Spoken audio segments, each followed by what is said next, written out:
Hi, we're Team on the Rocks, and our app is called CO2 Spy.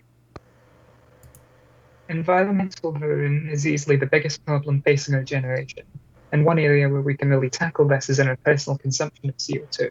As while we need larger change, as a planet of 7 billion individuals, our levels of consumption individually add up to pretty extreme levels.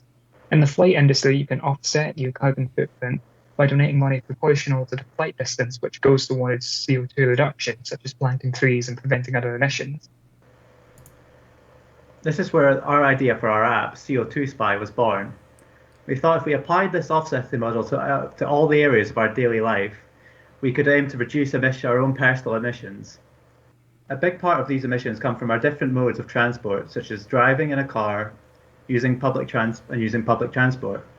We designed our app, CO2 Spy, to keep an eye on the user's everyday carbon emissions.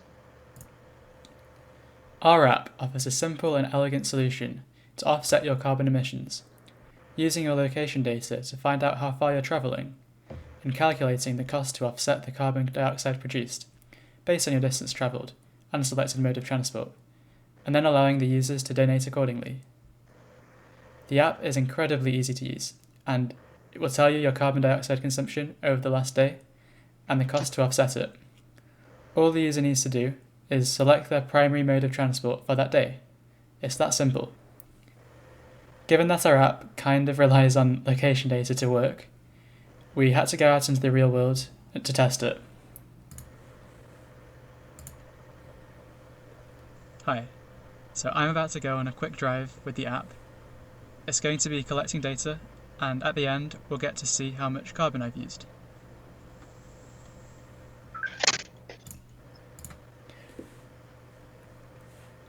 So, after that drive, I know that I need to donate 11p to offset that carbon.